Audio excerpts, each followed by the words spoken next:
दोस्तों, इस वक्त भारत सबसे तेजी से बढ़ती अर्थव्यवस्था है। आज भारत लगभग 3,500 अरब की जीडीपी के साथ दुनिया की 5 बड़ी अर्थव्यवस्था बन चुका है। वहीं मोदी सरकार का सपना है कि साल 2025 तक भारत की इकोनॉमी $5 ट्रिलियन तक पहुंच जाए और इसके लिए कोशिश भी की जा रही है। वहीं हमारे देश के दिग्गज इंडस्ट्रियलिस्ट मुकेश अंबानी का कहना है कि साल 2047 तक भारत की इकोनॉमी 40 ट्रिलियन हो जाएगी। तो दूसरी तरफ दुनिया के दूसरे नंबर के अमीर व्यक्ति और भारत के दिग्गज बिजनेसमैन गौतम अडानी ने इस आंकड़े को 30 ट्रिलियन तक बताया है। ऐसे में सवाल खड़ा होता है कि आखिर किस इंडस्ट्रियलिस्ट का कैलकुलेशन सही है और किसने जोश में आकर हवा में बात की है। आज के इस वीडियो में हम इस बारे में बात करेंगे कि आखिर साल 2047 तक भारत की इकोनॉमी कहां तक पहुंचेगी और किस इंडस्ट्रियलिस्ट की बात सही साबित होगी और किसकी गलत, या फिर ये दोनों ही गलत साबित हो जाएंगे। आखिर क्या होने वाला है भारत की इकोनॉमी में, ये जानने के लिए आप हमारे साथ वीडियो के अंत तक बने रहिएगा। दोस्तों, ये बात बहुत क्लियर है कि भारत की इकोनॉमी बहुत तेजी से ग्रोथ कर रही है। इसे लेकर कई एक्सपर्ट्स अंदाजे लगा रहे हैं कि हो सकता है कि भारत आने वाले समय में तीसरी बड़ी ताकत बन जाए और ऐसा होने से कोई रोक नहीं पाएगा। दोस्तों, आज भारत दुनिया की 5वीं बड़ी अर्थव्यवस्था है। उसकी कुल जीडीपी $3,469 ट्रिलियन है। उसने ब्रिटेन को पछाड़कर यह मुकाम हासिल किया है। उसकी ग्रोथ लगभग 8.5% के हिसाब से बढ़ रही है। आज भारत के आगे अमेरिका, चीन, जापान और जर्मनी है और कहा जा रहा है कि बहुत जल्द इन इकोनॉमी को पछाड़ने की काबिलियत भी रखेगा। वहीं भारत के इंडस्ट्रियलिस्ट मुकेश अंबानी का कहना है कि आने वाले वक्त में भारत 3,000 की इकोनॉमी से बढ़कर साल 2047 तक $40,000 तक पहुंच सकती है। उनका यह बयान सभी को हैरान कर रहा है। दोस्तों, मुकेश अंबानी के बयान के पीछे का कारण यह माना जा रहा है कि भारत अपने गोल्डन पीरियड यानी कि अमृत काल के दौरान बहुत ज्यादा बदलाव देखने वाला है। वो green energy, bio energy, digital revolution जैसे बदलाव लाकर अपनी इकोनॉमी को बूस्ट करने वाला है और ये कैसे होगा उसके बारे में डिटेल से बता देते हैं। इसमें सबसे पहले आता है एनर्जी। दोस्तों, भारत दुनिया की दूसरी बड़ी जनसंख्या वाला देश है। यहाँ एनर्जी का डेली पर कैपिटा कंजम्पशन की बात करें तो ये आंकड़ा पहले प्रतिदिन 800 वॉट था। वहीं अब सेक्टर में तेजी से डेवलपमेंट हुआ है। गांव-गांव तक बिजली पहुंची है। अब करीब 6 लाख गांवों में पहुंच रही है, जबकि 2 दशक पहले बिजली की पहुंच करीब 5 लाख गांवों तक ही थी। वहीं जैसे जैसे बिजली की सुविधा बढ़ती गई वैसे वैसे बिजली की खपत भी बढ़ती गई। आज भारत का daily per capita consumption 1300 what तक पहुंच गया है।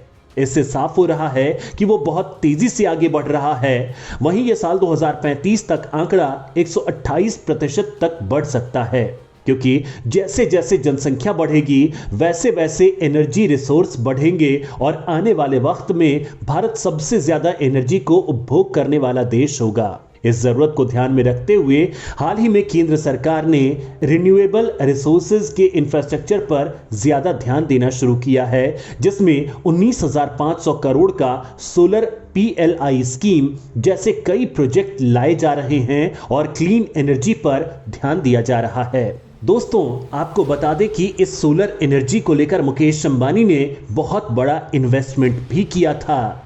एक्सपर्ट्स का कहना है कि जो देश अपने एनर्जी रिसोर्स को कंट्रोल नहीं कर सकता तो वो अपने देश को भी कंट्रोल नहीं कर सकता है। वहीं भारत की आबादी जिस तेज गति से बढ़ रही है उसे देखकर यह कहना होगा कि अगर यहां सरकार ने उतनी गति से एनर्जी रिसोर्स नहीं बढ़ाए तो साल 2047 तक 40 ट्रिलियन का सपना धरा का धरा रह जाएगा।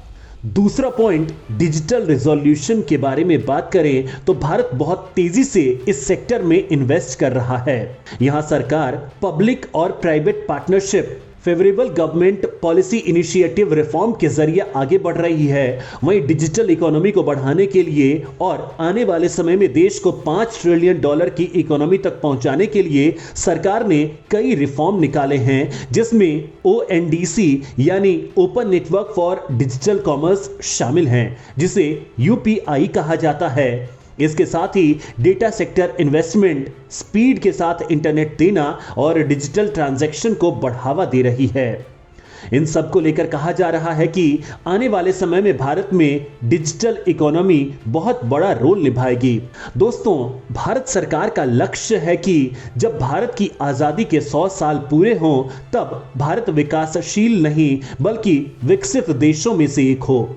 एक्सपर्ट्स तो पहले से ही ये कहते आ रहे हैं कि आने वाले समय में भारत तीसरी बड़ी इकोनॉमी बन सकता है। अपने इस सपने को पूरा करने के लिए सरकार कई योजनाएं भी ला रही है। वो इन 25 सालों में अपने टारगेट को पूरा करना चाहती है, इसलिए तो उसने इन 25 सालों को अमृत काल का नाम दिया है। इस टाइम ड्यूरेशन में वो हर काम करेगा जिससे भारत विकासशील से विकसित देश बन जाए। अब तो ये समय ही बताएगा कि क्या भारत अपने लक्ष्य में कामयाब होगा या नहीं। लेकिन इसकी इकोनॉमी को लेकर जो अंदाजे लगाए जा रहे हैं, अगर उस पर बात करें तो अभी ग्रोथ के बहुत अच्छे संकेत मिल रहे हैं। भारत की फाइनेंस मिनिस्टर के मुताबिक करंट फाइनेंशियल बजट में कैपिटल एक्सपेंडिचर में जोर डालने पर मैन्युफैक्चरिंग को गति मिलेगी। वहीं दूसरी तरफ टैक्स रेवेन्यू में बढ़ोतरी होगी और वो साल 2025 तक अपने $5 ट्रिलियन के सपने को पूरा कर पाएगा। दोस्तों, आंकड़ों के तौर पर बात की जाए तो साल 2021-22 में टैक्स रेवेन्यू रिकॉर्ड 34% बढ़कर लगभग 28 लाख करोड़ तक पहुंच गया है। दोस्तों, कोरोना के दौरान इकोनॉमी में थोड़ी गिरावट हुई थी, लेकिन इसके बाद तेजी से ग्रोथ हुई है। इसमें अगर टैक्स कलेक्शन की बात करें तो साल 2021-22 में यह लगभग 9 लाख करोड़ रुपए रहा। वहीं पिछली बार यह कलेक्शन लगभग 6.5 लाख करोड़ रुपए था। इसके पीछे का कारण यह रहा है कि कम रेट वाली टैक्स रिजीम कामयाब रही, जिससे सरकार को टैक्स अच्छा खासा मिला। वहीं डायरेक्ट टैक्स कलेक्शन 49% बढ़कर 14.10 लाख करोड़ रुपए रहा। वहीं इनडायरेक्ट टैक्स कलेक्शन 20% बढ़कर लगभग 13 लाख करोड़ रहा। दोस्तों, कोरोना महामारी के बाद देश की इकोनॉमी को इन्वेस्ट के जरिए ग्रोथ देने के लिए करंट फाइनेंशियल ईयर के बजट में कैपिटल एक्सपेंडिचर 35% से बढ़कर लगभग 8 लाख करोड़ रुपए का अंदाजा लगाया गया है। वहीं पिछले साल ये 5.5 लाख करोड़ रुपए था। एक्सपर्ट्स का कहना है कि साल 2030 तक भारत जापान को पीछे छोड़कर एशिया की दूसरी सबसे बड़ी अर्थव्यवस्था बन जाएगा। वहीं साल 2030 तक इसकी कुल इकोनॉमी जर्मनी और ब्रिटेन दोनों की इकोनॉमी को मिलाने के बराबर हो जाएगा। फिर यह दुनिया की तीसरी बड़ी अर्थव्यवस्था बन जाएगा।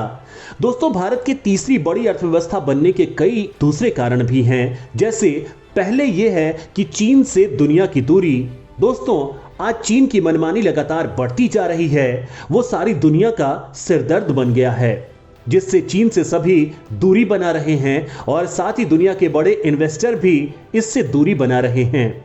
वहीं चीन के लिए यह भी परेशानी है कि यहां के इन्वेस्टर अपना पैसा भी निकालने में लगे हुए हैं, जिससे चीन टेंशन में आ गया है। लेकिन यहां चीन का नुकसान भारत को फायदा दे रहा है, क्योंकि चीन के सारे इन्वेस्टर भारत की तरफ रुख कर रहे हैं, क्योंकि इस वक्त भारत का बाजार दुनिया का सबसे बड़ा बाजार बन गया है और यहां इन्वेस्टमेंट सभी को फायदा देगा। इसके साथ ही यहां डेवलपमेंट के बहुत सारे स्कोप हैं, इसलिए दुनिया की बड़ी बड़ी कंपनियां यहां इन्वेस्टमेंट के लिए आ रही हैं और चीन से अपना कारोबार समेट रही हैं।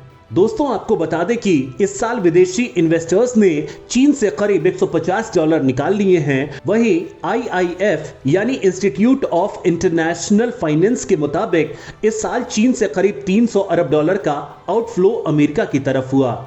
यह साल 2021 के मुकाबले 2 गुना है। तब इसकी वैल्यू $129 अरब थी और ऐसे ही जारी रही तो चीन की इकोनॉमी तेजी से नीचे गिर जाएगी और उसकी सारी हेकड़ी भी निकल जाएगी, क्योंकि इस इकोनॉमी के दम पर ही चीन ने सबको परेशान कर रखा है। वहीं भारत चीन को टक्कर देता जा रहा है। आज ये तेजी से मैन्युफैक्चरिंग हब बनता जा रहा है। India cellular and electronic association के मुताबिक केंद्र सरकार की प्रोडक्शन लिंक्ड इंसेंटिव स्कीम देश में निर्माण को बढ़ा रही है। मोबाइल सेक्टर में देखें तो इसमें भी भारत बहुत आगे आ गया है। उसने इस साल 24,000 करोड़ के मोबाइल का एक्सपोर्ट किया है। वहीं अब यह आंकड़ा 42,000 करोड़ के पार जाने की संभावना है। इसके अलावा society of Indian mobile automobile manufacturers के मुताबिक साल 2021-22 में 23 करोड़ के व्हीकल्स का मैन्युफैक्चरिंग हुआ है। वहीं अब ये आंकड़े लगातार बढ़ते जा रहे हैं। वहीं टू व्हीलर्स का प्रोडक्शन के मामले में भारत पहले नंबर पर आ गया है और कार प्रोडक्शन में तीसरे नंबर पर है। वहीं कार बिक्री के मामले में वो चौथे नंबर पर है। इसके साथ ही भारत 100 से ज्यादा देशों को कार एक्सपोर्ट कर रहा है। इसके साथ ही भारत विदेशी इन्वेस्टरों की पसंद बनता जा रहा है। आंकड़ों में सामने आया है कि विदेशी इन्वेस्टरों ने एशिया में जितना इन्वेस्ट किया है उसका 76% अकेले भारत में हुआ है।